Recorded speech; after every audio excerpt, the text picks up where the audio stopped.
An entitled waitress literally bullies me the entire time I'm out eating with my friends. So I decided to get some petty revenge by not only giving her a 65-cent tip, but I'm also considering reporting her to her manager simply because she was being so toxic towards me for no reason. Here's what happened. So a few days ago, I was out at a sports bar with two friends, and all of us are in college for our undergrad or our masters, and it's important to note that we're all over the age of 21. The waitress then asked us if we want drinks, and I order a drink and she asked for my ID. So I hand it to her and she looks at it and tells me that she can't take it because the laminate is peeling off. She then asked if I want her to go check with the bartender, and I say yes. Like, I'm literally 23 years old and I want a drink on a Friday night after classes. She then comes back and just looks at me and hands the ID back to me and says, "Oh no," in like this mocking voice. She says that the bartender said it was up to her whether or not she accepted the ID or not. And guess what? She's not accepting it. We all kind of laugh it off, but I'm kind of pissed off because I want to drink with my friends. And for reference, I've never been denied a drink before, especially since my ID is valid. My friends and I debate going somewhere else, but as it is a college town and we want to drink, I know that most places will be busy by now, if not just have a line out the door. So I say, no, I'll be fine, and I just order a Coke. And I also want to say that at this point, I'm not too upset about not getting a drink. I'll just grab a drink with my friends when we head to my apartment. But if anything, I'm more like confused and kind of shook by her attitude. Following this, my friends and I talk for a bit about how odd it is that I was denied since I am the oldest one there and the oldest looking. When our waitress comes back, we make our order, and she actually jokes a bit when I order, saying, "Oh no, I'm sorry, I can't do that." And we just laugh it off, but I'm still super annoyed, so I just bit my tongue. After we order and our food comes out, she comes to check on us to see if we need anything, and we start talking with her, joking about how it's kind of funny that I've never been denied a drink before and how I'm actually 23 and the oldest of the group. She then says to me, "Well, you know, being so close to campus, we get people coming in with fake IDs, and yours was falling apart, so there's not much I can do." But this is where things really take a weird turn. She then proceeded to say, "Oh, by the way, I didn't think you were 23. I thought you were 28 or something like that because I was standing behind you a bit and I noticed that your hair is thinning." And it's here that she points to the crown of my head. And at this point, my friend is laughing and I'm feeling very awkward and kind of sad. Anyway, she leaves, we eat for a bit, and when she checks on us to make sure our food is okay, she says, "I was talking with my coworkers about how talking with you makes me feel like a Disney bully." And she says this in a very joking and boastful way, as if she's happy about it rather than any kind of like apology. When she said this, we all just kind of awkwardly laughed, and she just kind of said something along the lines of, "Well, anyways, you seem like you have a really good personality." To which my friend looks at her and says, "Oh, he does." And at this point, I feel like crap, and I just want to finish eating and leave. We finish our food and wait for her to stop by, and then we ask for the check. My friends and I were just talking about how odd this situation was, and how if she's gonna act like this, then she probably shouldn't be in the service industry that works on tips. They then say that if they were me, they probably wouldn't leave a tip at all. So I decided to be a bit petty and round my bill up to the nearest dollar, and I actually tip her 65 cents, and then we just straight up leave. Now after this, we walk back to our cars, and the whole time we're talking about how this was like a fever dream, and how we are never coming back here ever again. We also laughed as I joked about how, oh, it's wild that she joked about being a Disney bully, you know, a person written to be disliked by children. We also start to think that she didn't even talk to the bartender, because a legitimate bartender would have known that the ID is valid. One of my friends even points out that when she said, "Oh, I thought you were 28, completely invalidates her whole story about me being underage. Anyways, we go our separate ways and cut to the next day as I'm telling this to some of my other friends, and they are all really pissed off on my behalf, and they are saying that I should have talked with the manager. And trust me, it's something that I did debate, but I didn't want to ruin my dinner with my friends by making a scene. One friend said that maybe I should just call the restaurant and talk with the manager about the event as a whole. It would be one thing if this was one of those places where the servers just jokingly insult you, but this was a normal sports bar with families eating in booths next to us and everything. So at this point, I'm kind of on the fence because on one hand, I pride myself on being a calm and patient person, and so I am pretty happy that I kept my cool during the whole situation. On the other hand, I still kind of feel like crap, and I feel that I should call her manager just so that they're aware about how their waitress is behaving. So would I be overreacting for reporting this idiot? Because right now, I seriously don't know what to do. Okay, dude, if someone talked to me like that at a restaurant, I would not tip them anything. First off, you absolutely should report her, and second off, this lady was being a jerk for no reason. She was treating you like garbage, she was bullying you, and honestly, that's really surprising coming from a waitress. Because you've got it right. Most waiters and waitresses are going to try and be on good terms with you because they want a good tip at the end of the night. So for me, 65 cents was already way too much. She didn't deserve it. She was treating you like crap for no reason. So if I was in your shoes, I absolutely would call the manager. Like, I don't care that it's 2 days later. This kind of behavior is completely unacceptable, especially when you think about it for a second. Like, what did you do wrong? You didn't do anything to this lady, and here she is mouthing off at you all because she thinks you have a fake ID, because her attitude and behavior, in my opinion, absolutely deserves to be punished, and that is not something I would ever let slide.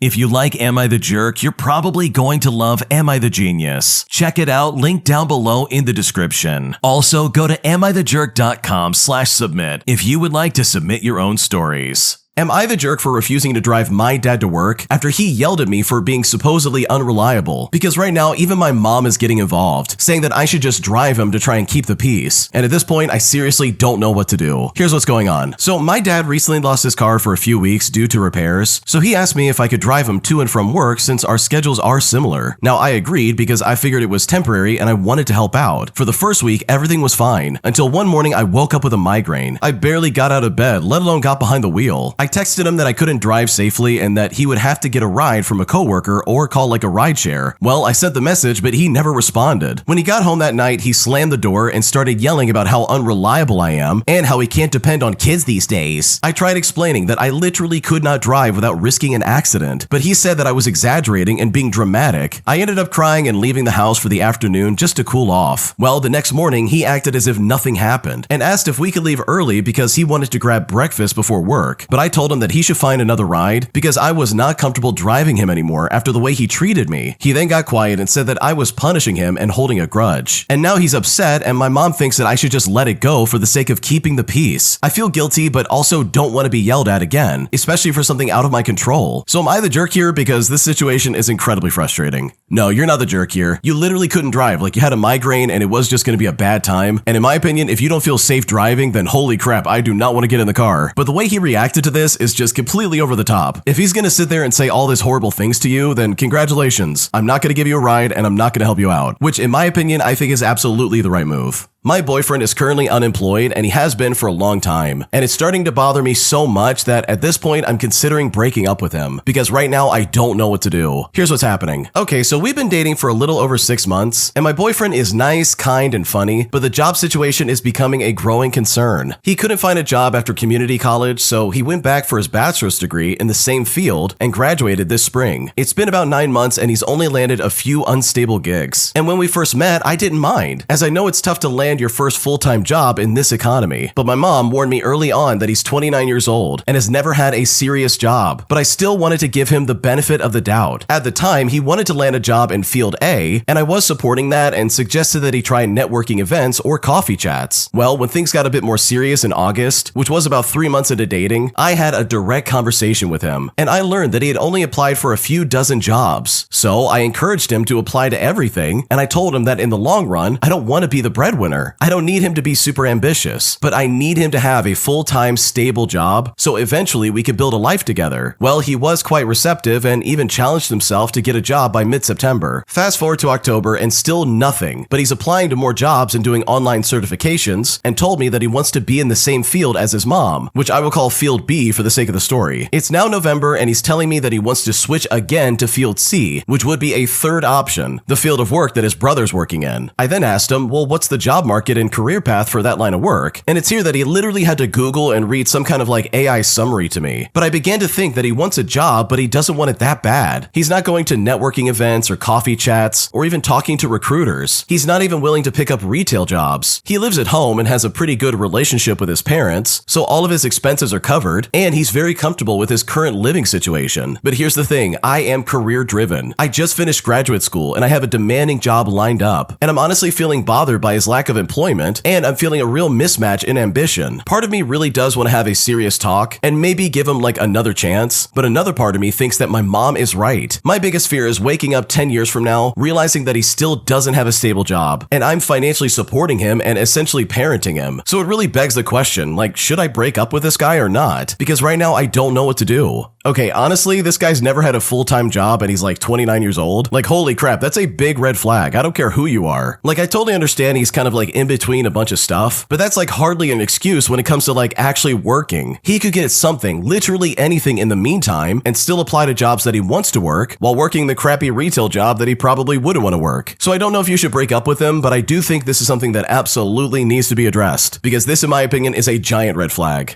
A weird entitled boomer demands that I start smiling more as he goes around this bus literally picking a fight with just about anybody within arm's length. And I'm honestly still annoyed by this situation because this was a really creepy and strange thing to say to me. Here's what happened. Okay, so I don't really know what it is, but some boomers just feel the need to tell everyone how to do everything and how to live their lives. For a bit of context, I was minding my own business, and this older 67-year-old gets on the bus. He sits down and shortly after starts swearing and beating the crap out of his watch. It has some rhinestones or something in it, and it looked like a cheap bling watch. And he's whipping this thing around, thinking that smacking the crap out of it is gonna make it work. Anyways, I'm trying to mind my own business and ignore him. And I was just looking out the window while also being aware of what's going on. He then calls over to this young kid who starts talking to him, and it is kind of wholesome, I guess. He was just telling this 18-year-old to stay out of trouble and out of jail because he spent 20 years in there himself. And it's like, okay, fine, no problem so far. But the real problem arises when I move to get off the bus. This old man starts telling me, you need to smile once in a while. It ain't so bad. What do you have to be miserable about? And it's like, dude, I was just sitting here looking out the window trying to ignore whatever spastic crap this guy's doing. I'm trying not to look at him or even make eye contact because I feel like he's just gonna try to start some kind of fight. Not that this guy could fight anyways. I mean, he's got a walker. So more so like a verbal fight instead of a physical one. Like, I didn't even say a word to him. I tried not to look at him as much as I could, and he really seemed very emotionally volatile and ready to blow his top off. He gave off that energy like a chihuahua that likes to bark at everything. He then admitted to having substance issues in the past with drugs and alcohol. So I guess maybe that's why he's so emotional and kind of like wishy-washy. Anyways, I get what he's saying, but it's like, you can't force someone to smile just by saying, oh, you need to smile more. Because if you did manage it, it just comes off as really forced. People end up resenting the person, making them feel like they need to be happy around them for their own comfort. It's honestly so bizarre, and it's something I will never understand. Yeah, I never like when people are like, oh, you need to smile more. Why don't you smile for me? It's like, dude, that is so creepy. That is such a weird and creepy request. I don't know, that just doesn't sit well with me. So yeah, I would feel the exact same way if I had some weird boomer telling me to smile more, especially when you were not even talking to him to begin with.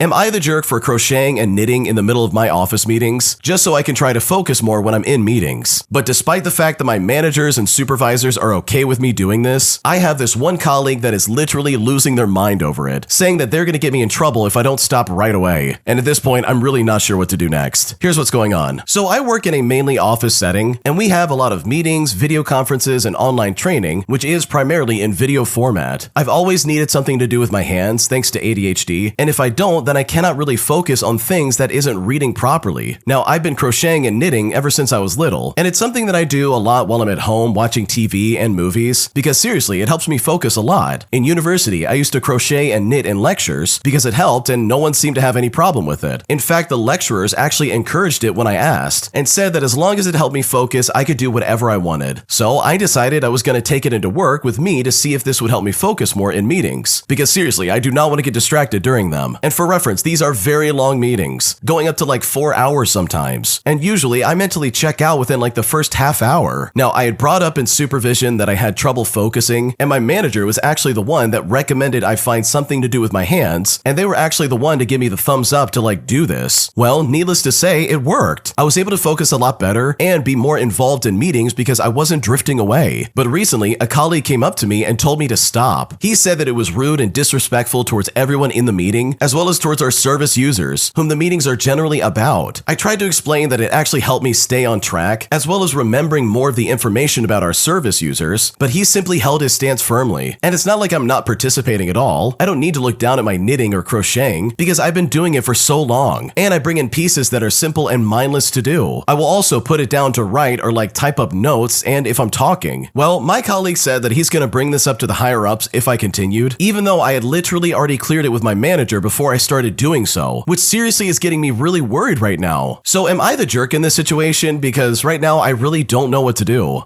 Okay, in my opinion, I don't think you're the jerk. I think your coworker is being really weird and stupid about this for like no reason. And it's just really odd that they're like targeting you specifically. Like they looked up one day and saw you crocheting or knitting and they thought to themselves, oh, this is unacceptable. But it's like, seriously, nothing bad is actually happening. You're not harming anybody and you're definitely not getting in the way. And from the sounds of it, he's the only person having any kind of problem with it. So no, you're not doing anything wrong. But if it really is bothering you that much, then I would go to my manager and be like, look, I just want to make sure that I'm okay to still do this, and that you're cool with this because this really is helping me focus more in meetings. That way, you can kind of get ahead of any garbage this guy's gonna spread about you, because that overall sounds incredibly obnoxious. My sister's friend is furious that my brother won't date her, as she starts to say some terrible things about my brother that I refuse to stay quiet about because they were some awful things. Here's how it all went down. Okay, to start things out, my sister has this friend who I will call Liza for the sake of the story, and both of them are 26 years old. And Liza has always had a crush on our brother who I will call Philip. Philip is 33 and has no kids, whereas Liza has like 3 kids from 2 different men. So my sister, Liza, and I were doing some early Christmas shopping, and I was going down the list of what I was planning on getting everybody. But when Philip came up, Liza said that I should get him coal. I asked her why, and she tells me that she's been dropping hints to Philip that they should spend time together during the upcoming holidays. Now, Philip hasn't really picked up on her hints, so Liza flat out asked him to be with her during Thanksgiving and Christmas, like getting to know her and the kids and the family during the holidays. Well, Philip told her no, because he usually spends time out of the country anyways. So I asked Liza if she thinks Philip should get coal because he rejected her. And it's here that she says, well, honestly, I kind of always thought that Philip was gay, but now I've got other suspicions. I then looked at my sister in the rearview mirror like, okay, are you gonna check your friend? So my sister asks, okay, well, what suspicions? Liza then said, oh, don't play dumb. If an adult man doesn't like adult women, then there's only 2 other options. Well, I saw that my sister wasn't going to say anything to her, so I did. I then asked her, okay, so because my brother doesn't want to be with you, he's either gay or incredibly creepy. She then said, well, it's not even that he doesn't want to be with me. He won't even give it a chance. That's weird and not fair. He won't give us a chance because I have kids. But I'm just like, well, yeah, if Philip dated you, then he would become an immediate dad, like day 1. That's a crazy responsibility for anybody. But then Liza cuts me off and says, Philip is a 33-year-old man and he needs some responsibility. And at this point, she was literally yelling at me. So I yelled back and said, well, his responsibility is not going to be your stupid kids. But my sister finally speaks up and tells us all to just calm down. Well, I get home and I was telling my mom and Philip about it, and we had a really good laugh. It's just crazy she's upset my brother won't date her. She tries to slander his name by calling him a creeper or like a gay man, all because he has no interest in her. That's very weird and very unfair. Dude, what the crap is wrong with Liza? Seriously. So you mean to tell me that just because this guy doesn't want to date you, all of a sudden something has to be wrong with him? Lady, you have 3 kids from 2 different guys. You clearly can't hold down a relationship, let alone take on your responsibilities in a careful manner. And I just love the line where she's like, oh, he's 33 years old. He needs some responsibilities. It's like, dude, what is going on right now? So yeah, this is super bizarre. I think Liza is absolutely out of her mind. And if anything, this is like the best validation Philip could ever receive when it comes to having another reason as to why he does not want to date Liza. Am I the jerk for refusing to take home leftover food from a trivia night after it was practically forced on me and my girlfriend? Because honestly, I am still pretty pissed off about this entire situation. Here's what happened. Okay, so my girlfriend and our parents went to a trivia night together last night. Her parents brought a lot of food, which was very welcome and appreciated by everyone at the table. There were other drinks and some snacks that were available to all the other guests, but her parents brought enough to have a whole meal, of which I ate more than my fair share of. It was overall a good night, and our parents get along very well when we all go out. Well, skip to the end of the night, and her parents are deliberating on how much food they have left over and what they can do with it. Her mom offers me a leftover charcuterie platter, which I gladly accept. However, she continues to offer me other food items that we either do not want or that my girlfriend and I do not have the fridge space for in the first place. At first, I try to politely decline, but her mom keeps pestering me and trying to compromise with us to take it. It seemed very clear to me that she was trying to avoid taking anything home with her, which I completely understand, but we simply couldn't take any more than what I'd already accepted. And I also knew I would not be eating any of the things that she was offering me. But she continues to poke and prod at me, and even starts to hand the items to my girlfriend after I said no. Well, at this point, I get visibly frustrated, but I bring up the fact that we have limited fridge space, and that we're already taking that food home with us, so we simply cannot take any more. She tries to compromise by taking the food out of the container and placing it in the dishes that we already have. She tells us that she brought the extra food with the intention of giving it to us afterwards, which, by the way, she never told us about beforehand. Well, I then sternly said, I said no. Please respect that. And when I said that, everyone gets quiet and looks at me uncomfortably. My dad then comes up to me and says, it's a gift. You should accept it politely. But in my opinion, it felt disrespectful because it seemed like she was trying to force me to take food that she didn't know what to do with after I said that we couldn't take it. It was also strange because although I understand the sentiment of giving away food to her daughter and her boyfriend, it was an absurd amount of food to expect us to take with us. I didn't want to start an argument, so I just took it and I had to throw a good amount of it away. But seriously, am I the jerk for like being more stern with them? Because right now I don't know if I'm in the wrong. Okay, honestly, I don't think you're the jerk here. I think the way these people were acting was like super weird in my opinion. Seriously, you said no like 5 different times. You explained that you literally could not accept any more food because you don't have the fridge space. Like it's just gonna go to waste. We cannot take it. Please stop. And instead of listening to you, they decide to be like, oh no, you're gonna take it anyways. Where's your girlfriend? I'm gonna give her the food instead. Like, I don't know about you, but I would get pretty pissed off at that as well. Because at that point, it's no longer about the food. It's the fact that they're disrespecting me and not listening to what I'm saying to them. So no, I don't think you're the jerk for refusing, but I think it would have been way better if you stuck to your morals and said, no, I'm not taking any more. Because they were being very pushy and very intrusive in my opinion. And you did not deserve that in the slightest. My entitled mother-in-law is absolutely furious with me and my family, all because we refused to reschedule our Christmas dinner just to accommodate her and her husband. And now, after not getting her way, she's going online slandering my name and making up false rumors just to try and ruin my reputation. And at this point, I seriously don't know what to do. Here's what happened. So my former mother-in-law is quite the human, and I use the word human very loosely. When the kids were born, she bragged to my parents